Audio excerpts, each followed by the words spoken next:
force, il y a des gens qu'on croise fréquemment, donc qui deviennent aussi un peu des amis, ou en tout cas des connaissances, et puis avec qui on aime bien discuter. Et d'ailleurs, ils nous apportent beaucoup, parce que c'est pareil, ils sont aussi des fois spécialisés dans un domaine, et donc ils nous posent, ils nous donnent des informations. Nous, on ne peut pas tout connaître. D'ailleurs, il y a une bonne partie des connaissances qu'on acquis ici qui se font par le biais des clients, en fait, qui sont eux-mêmes passionnés et qui, du coup, nous transmettent beaucoup d'informations.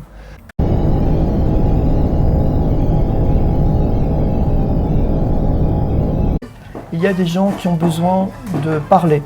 Et le rôle du disquaire qui est vendeur, en fait, qui est en magasin, qui reçoit et qui accueille le public, et d'avoir des échanges. Et des échanges qui peuvent être par moments privilégiés, qui peuvent être... Il y a énormément de rencontres, petit à petit. Quand un client vient une fois par semaine, 2 fois par semaine, 3 fois par semaine, il se passe vraiment beaucoup de choses. Alors par moment, il faut un peu, pour nous, les vendeurs, savoir garder un peu une distance avec le client, c'est très important, parce que sinon on peut être mangé par le client. Et en même temps, si on sent qu'il y a une possibilité d'échange, il faut en profiter, parce que c'est vraiment un endroit de rencontre.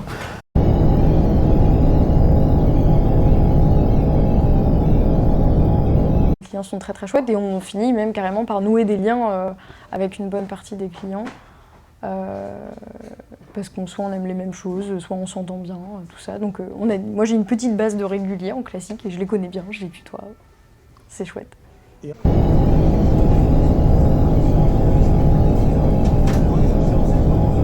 J'ai énormément de clients qui sont des clients très réguliers. Petit à petit, on connaît leur vie quelque part.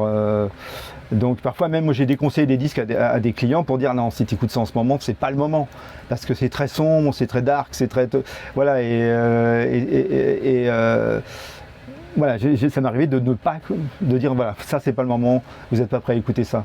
Ça m'est déjà arrivé, on n'est pas obligé de faire du chiffre à mort et souvent quand quelqu'un pose une question, et je connais un petit peu les petites choses sur sa vie, je me dis non, ça sera pour plus tard.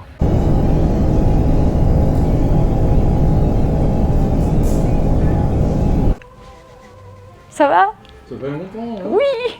Ben, ça va mieux quoi, mais bon... Mais oui! Bonjour! Ça va mieux, c'est pas encore le...